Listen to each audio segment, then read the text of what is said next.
imahe ang ikinakabit na dito. Stiga! Alam ko! Pero luma na raw kaisipan nito dahil ang hypnosis maaari raw maging daan para mapatalas ang isipan. Ako po si Paolo Bejones. Buksan na inyong isip dahil yan ang kailangan namin ngayong gabi dito sa Demolition Job.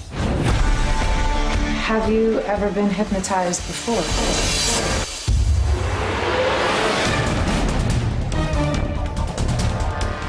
You have nothing to fear. You drank too much of the elixir in one dose. It's very powerful but harmless. The pain you feel. Isang hypnosis sa mga paksang nakahuhuli at nakakakiliti pa rin ng ating interes at atensyon. There, ladies and gentlemen, you can see she's perfectly all right. Nakamamangha kasing panoorin kung paano nakokontrol ng isang hypnotist na parang puppet ang isang tao. Look me right in the eyes, Liebchen. If you can really cure my head. Mukha mang tulog at wala sa sarili. Ang isang taong hypnotized ay pinaniniwalaang may pambihirang focus at concentration. Sa antas na ito ng pag-iisip, nakagagawa raw ng sariling bersyon ng realidad sa utak ng isang na-hypnotized. Yung tibok ng puso kumakalma, ang blood pressure bumabagsak. Yung utak naman, kung sa tinatawag natin na brain waves, mas nag-shift siya imbes na sa beta or sobrang agitated yan sobrang mabilis, mabagal siya sa alpha. Tas maaari pa siyang bumagal sa theta o dun sa comatose state sa tinatawag nating delta. Kung nooy ikinakabit ito sa black magic at sa iba pang negatibong bagay tulad ng mga krimen ng budol-budol gang, nagagamit na raw ngayon ng hypnosis sa paggamot ng ilang mga sakit. For pain control, pain management, mga pagbabago sa lifestyle. Tinitreat mo yung unconscious mind para magkaroon ng bagong learnings or ma-cure yung mga problema na meron siya. Kasama ng ating mga hypnotists mula sa Trans Manila na sina Jason, Justin, at Dr. Strix. Susubukan nila Miss Universe third runner-up Ariela Arida at One Direction member na si Charlie Sutcliffe. Ang ilang mga eksperimentong magpapatunay sa kapangyarihan ng hypnosis. Ay, bago lahat, maraming salamat at pumayag kayong sumalang sa ating eksperimento. Thank you for inviting. Yes, okay, sige. Ikaw sa tingin mo ba posible na ang hypnosis maaring magpatala sa ating isipan? Ano? Oo. Pwede. Kasi di ba, it's all in the mind. All in the mind? Okay. So may connection siya sa sa isipan. Charlie? I think so. I do believe in all of this. I think it can enhance your skills in all sorts of different ways. Maybe open your brain up to do stuff that you never knew you could do before. So excited ka? I'm really excited. Okay, I hope very it can good. make me fluent in Tagalog. Okay, bago tayo magsimula, siyempre kailangan ko ipaalala sa inyo na dahil eksperimento ito tungkol sa hypnosis, kailangan maging bukas muna ang inyong isipan. Ibig sabihin, huwag niyong kokontrahin. So it's gonna be a fun episode. Titingnan natin kung may pagbabago ba. Ikaw gusto mo i-improve yung Tagalog mo. Ikaw anong gusto mo mangyari? Mas straight yung hair ko ngayon. Imposible mangyari yon. Imposible. Let me start with Charlie kasi medyo mabigat yung kay Aga mamaya, okay? Medyo may susubukan ako kay Aga. So right now, Aga, I wanted to focus on something, okay? Sinimulan ng eksperimento sa pamamagitan ng ilang mga mind-reading exercises na magpapakita raw ng kapangyarihan ng ating subconscious mind. Okay, later on, we're going to open that. But right now, I'm going to ask you to draw that image. And let's see what will happen later. Babasahin ng ating mga eksperto ang isip ng dalawang test subjects. Paraan din daw ito para makondisyon ang utak sa mas matindi pang eksperimentong susunod na gagawin. And Charlie, just tap me if you're done. Yep, you're done. Okay, what's that? It's a car. It's a car. Okay, interesting. So let me hold this for you and open the envelope. And let's see. Is it going to be a car inside this? You're gonna figure out if it's a car. Oh my God. And we have almost the same drawing. Almost the same. Good job, Charlie. That's for you. You may keep that. And Ara, I want you to focus on the place kung nasaan ka. Mawala sa Pilipinas, am I correct? Nasa ibang bansa ka. Good. It's November, yeah? Am I correct? November, good. 9? Wait. God! Tama ba? November 9. Okay, November 9. Isipin mo kung yung year para medyo... Ay, wait lang! Guguluhin kita!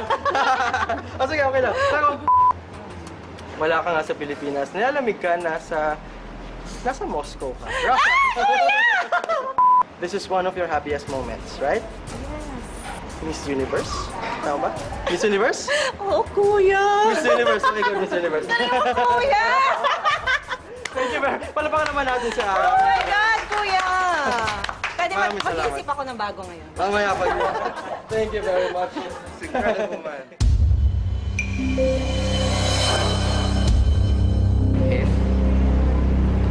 Ang pagkontrol sa isip ng isang sumasailalim sa hypnosis ay ginagawa ng isang professional hypnotist sa pamamagitan ng induction o pagbibigay ng suhestyon. Dito na naitatanim ang mga ideya sa subconscious mind o tulog na diwa ng isang tao. The more you try to bend it, the more harder it becomes. You could try it.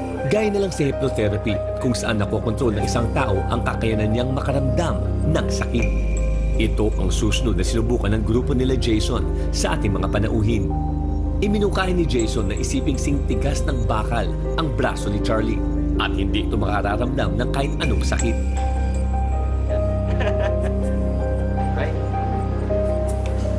It really didn't hurt.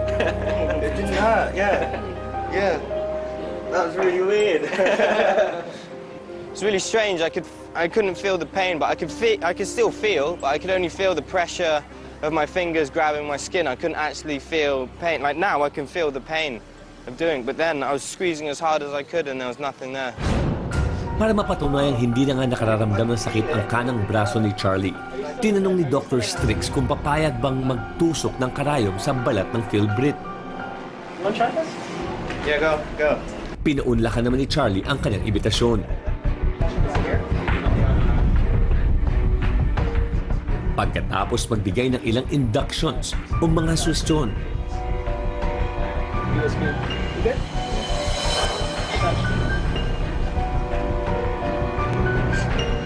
Okay. Do you feel it go in? The tiniest prick, but then it's like nothing. Yeah, it's fine. We can try a bigger needle too.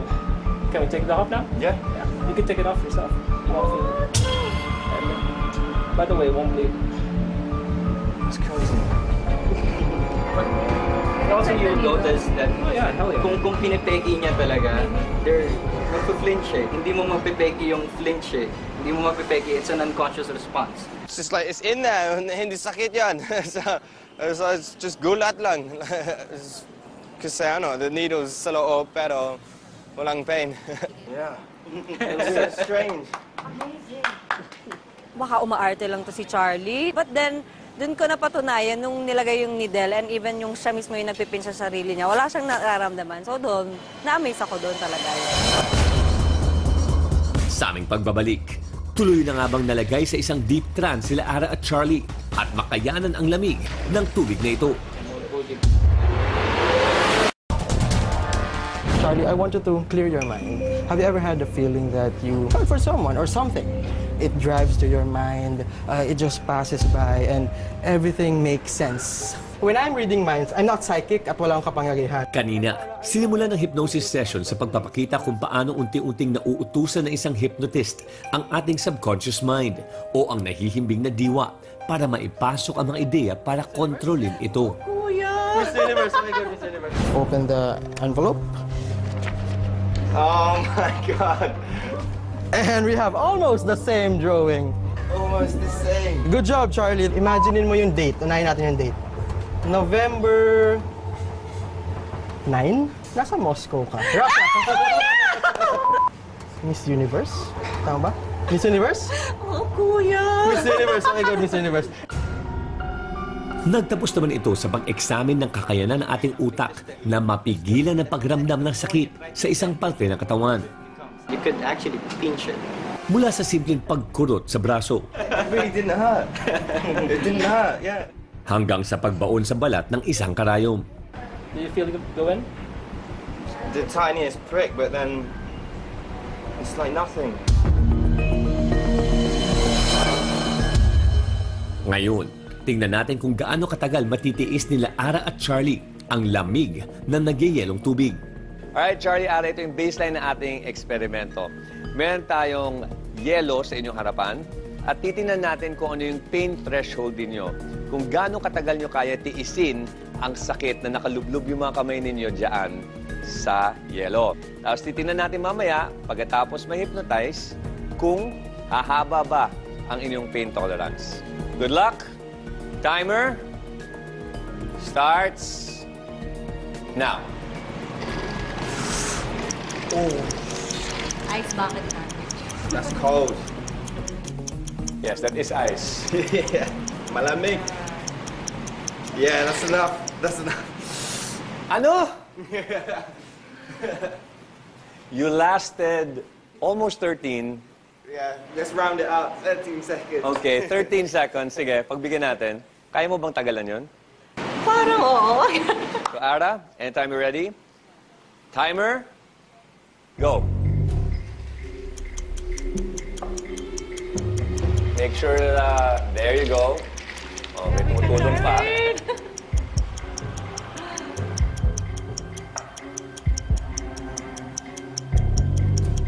Let's see how long you can last. Tiisin mo. Isip ng mga bagay-bagay na mainit. Tulad ng beach. Ano ba? Na ako. Oh my God. Ang ating oras ay 28:56. So almost, well, more than twice ng kay Charlie.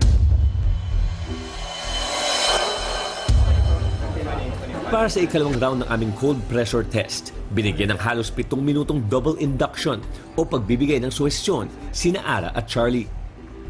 The more you feel relaxed, the more relaxed you become. But you may have not known it. It's a signal Or could have known. in your mind. The deeper you go, Sabi sila, relax, keep relaxing, keep calm, no pain. As you're feeling it, just like pretend the numbness is going balik sa kamay mo. guys, good if you good? Pagkagising mula sa hypnosis, sinubukan na namin kung di na mararamdaman ang matinding lamig. Relax ako, pero yung na-anticipate ko talaga na-excite ako na gusto kong matry sa sarili ko mismo kung tatagal talaga yung kamay ko dun sa ice.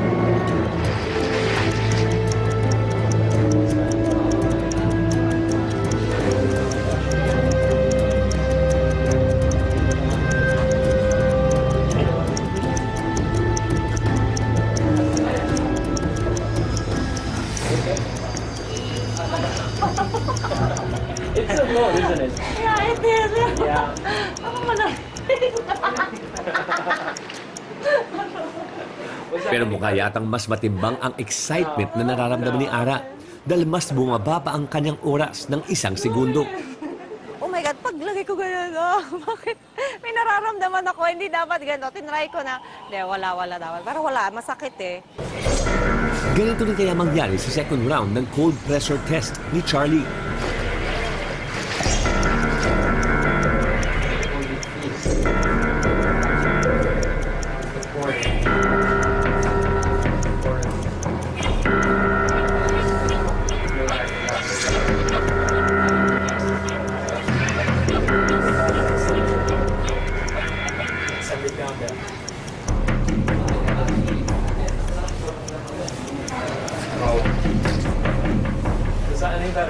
Sa ikalawang beses na sinubukan ni Charlie ang eksperimentong ito, dumoble ang oras na itinagal ng kanyang mga kamay sa yelo. When I put my hands in, syempre naman, it was malamig. Pero I could like withstand the pain more. You know, it wasn't as painful as the first time. Ang signals kasi ng pain galing sa kung saan natin nararamdaman, akit yan sa utak eh. Pag akit nan sa utak, may oportunidad yung utak sabihin, ito ibig sabihin yan. Physiologically, dalawa yan eh. Either nababago yung sensation or nababago yung pananaw dun sa sensation. Pero, may mga limits, syempre. Kasi primary job naman nung nahihimbing natin na diwa na tiyakin na safe yung katawan. So, meron pa rin mga limits. Ang resulta ng eksperimento kay Charlie, kagaya rin ng resulta sa ginawang pag-aaral noong 1975 ng American psychologist at Stanford University professor na si Ernest Hilgard gamit ang cold pressure test o ang paglublob ng mga kamay sa yelo. Sa loob ng 10 segundo, nakaramdam na agad ng maximum pain level ang control group na hindi sumailalim sa hypnosis. Samantalang ang mga test subjects naman na ginamitan ng hypnosis ay naibabad ang mga kamay sa yelo sa loob ng 40 segundo nang walang nararamdamang kahit anong sakit. Sa pamamagitan ng hypnosis, kung saan tinuturo ang mag-relax at kontrolin ng utak na ibahin ang pag-unawa ng mga bagay, maaari raw pataasin ang pain threshold ng isang tao hanggang sa halos hindi nakapanipaniwalang antas ng pain tolerance.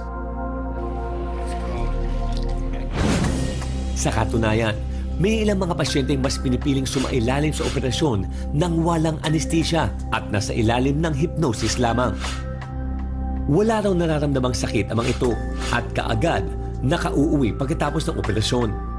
Kasi yung pain kasi perception is also partly influenced by the memory and experience by the individual. Kasi mayroong sabihin natin elementary pain, yung pagdating sa thalamus pare-pareho lang yan. Pero yung specialized, personalized feeling of pain is more in the higher centers.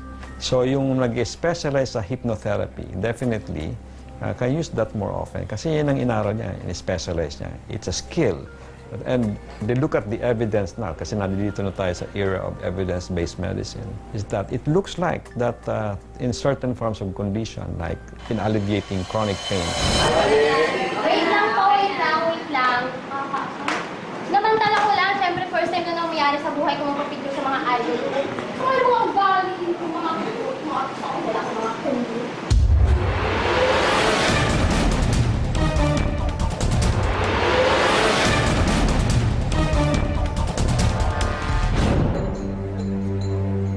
Sa paggamit ng hypnosis para hindi makaramdam ng sakit, nakita natin na magkaibang reaksyon ni Ara at Charlie nang hingin namin na ilubog ang kanilang mga kamay sa malamig na tubig.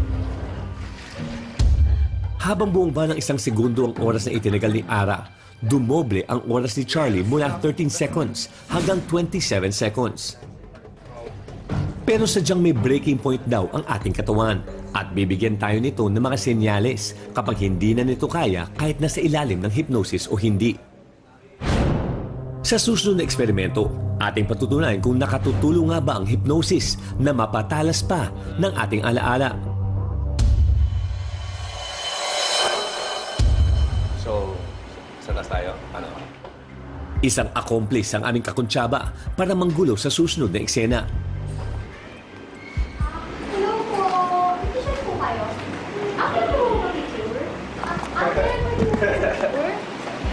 Ang hindi alam nila Charlie at Ara, parte ito ng eksperimentong gagawin para masubukan ang talas ng kanilang memorya. Ate po, wait lang po ate, dahil lang po. 10 seconds ka na. Saglit lang po, ano ba yan? Picture naman po. Madali lang po, para naman po nagpicture sa mga idol ko eh. Sama naman ang mga ugali mo. Okay na po lang, para naman. Wait lang po, wait lang. Namantala ko lang, siyempre first time na nangyari sa buhay ko magpapicture sa mga idol ko. Ano mga ugali ko, mga wala sa mga kundi. Samayin ko natin. Sige na, alam ko. Oo, salamat.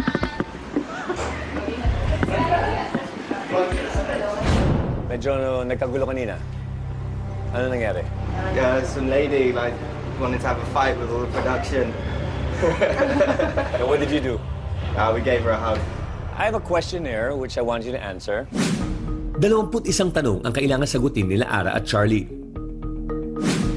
Mula sa itsura ng ating accomplice, magamit ng dala-dala, hanggang sa mga linyang binitawan na sa eksena. Lahat ay itinanong namin sa dalawa.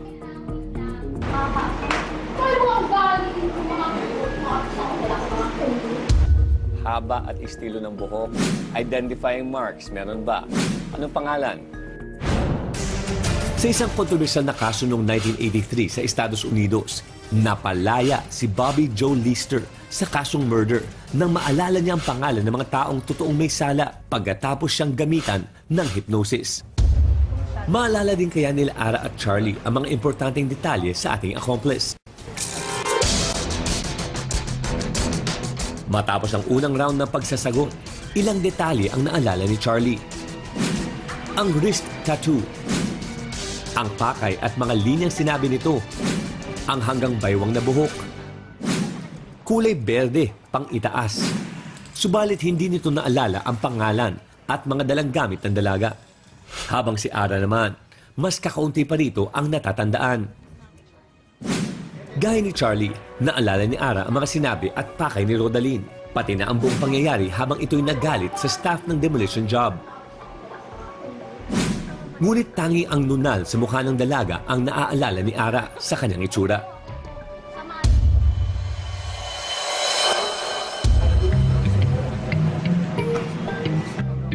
Can you see yourself downstairs? Interview. See yourself in that body. Visualize mo yung girl, palakihin mo sa utak mo. Parang, hindi siya gumagalaw, umikot ka sa kanya, ganyan. Ano yung nakita mo, tingnan mo siya mula ulo hanggang paa. Pagkatapos na mahigit 16 na minutong induction, pinasagutan namin ulit kina Charlie at Ara ang parehas na grupo ng mga tanong. You might allow your two members to show you things you might have missed the first time around. Slim. Still oval-shaped. Bagamat parehas pa rin ang kanilang mga tamang naisagot, may dalawang importanteng detalye na naalala ang dalawa. Folder, a black folder with neon straps. Green neon. I don't know, it just made me say it, I guess. I just didn't think it was such a big thing. And then the bag as well, I didn't think that she had a bag. I think a bag. And then a bag on this. Nung una ko sinasagatan, as in wala, as in, may pangalan ba si ate? Mata na nag-focus na ako. Bigla na lang pumasok na, oh my God, parang ayun yung name, Raw something, gano'n. Tapos nung ko din nakita na habang dala-dala niya yung envelope, parang may napansin ako na tattoo, hindi siya tattoo, sticker lang, something sa wrist niya. Sa paggamit ng mga post-hypnotic suggestions, nagkaroon ng pagbaba sa brain activity sa ating anterior cingulate cortex o parte ng utak na responsable sa emosyon at impulse control at paggawa ng desisyon. Ayon kay Dr. Alejandro, posible raw na makatulong sa pag-alala ng mga detalye kapag mas relaxed ang ating utak. Yung physiologic running ng more alpha waves, better to memorize. Remember things. More beta waves can run counter. Kung something na can put the person in danger, ma-remember nila yan. Kahit na sandaling-sandali lang. On the other hand, yung not so stressful, maraming distraction, hindi sila maana. Samantala kung mas relax, mas nakikita nila. The brain is able to recognize things na otherwise hindi mo ma-recognize kung mabilis na nagulat lang. Sinamantala na rin ni Charlie ang pagkakataon dahil may ikokonsulta raw siya sa aming mga hypnotist. Gusto raw niya may tuwid ang kanyang dila at agad matuto ng Tagalog sa pamamagitan ng hipnotismo. And get a feel for the entire environment. This is a safe place, a safe space, very comfortable. It's almost like there's creativity feeding in from everywhere. Tumagal na halos 15 minuto ang ginawang induction kay Charlie. What I was imagining really was just a big open white room. A table would come out, bookshelves, nice comfortable chairs, and then bits of my manila paper that I've got at home with Tagalog written on it. And then my friend came in and then he was actually just speaking Tagalog and I was just watching his lips move and listening to the words that he was saying. Excited kaming malaman kung makapagsasalita nga ba ng tuwid na Tagalog si Charlie. How would you describe that ride so far? It's good. Almost like a deep meditation. Right. Would you like to describe that in Tagalog? Yung experience sa akin, mga sobrang malalim yung meditation solo. Mga bigat ako. Gaya ng hindi agad-agad na pagbabago ng paraan ng pananalita, hindi rin kaya ng hypnosis ang biglaang pagtatanim ng bagong skill o kakayanan sa ating mga utak. Difficult. Kailangan may exposure ka na eh. Mari naman kasing simple lang yung exposure ng kita nila, so imbibe na lang. Pwedeng i-revivify yun, tapos magamit yung data na yun. Pero yung from zero, no exposure. Kaya mong maglagay ng delusion na kaya niyang gawin. Pero magiging magaling. At higit sa lahat, hindi rin daw kaya ng hypnosis na utusan ng isang taong gumawa ng isang bagay na labag sa kanyang kalooban. Ano ako madaming iniisip, tapos ako po yung tipo na kokontrahin ko talaga sila. Pero napa-amaze ako, na-surprise ako dun sa ginawa nila kay Charlie na yung needle. Sana nga nagawa sa akin yun, pero medyo takot din ako, alam mo yun. Kasi nga, hindi nga ako masyadong nagpo-focus. Baka mamaya pag ano ko sa akin, masakit, diba? So kay Charlie na lang yun. I'm very gulat, tapos sobrang interested in it kasi I don't know, I just find it really interesting how you can, you know, manipulate the mind and stuff. So I'll probably go and see those guys again. Positibo man ang naging resulta ng paggamit ng hypnosis ngayong gabi. Iba yung pag-iingat pa rin na kailangan at mas malalim na pag-aaral. Ako po si Paolo Bejones. Hanggang sa susunod na pagwasak namin sa inyong mga maling akala dito sa Demolition Job.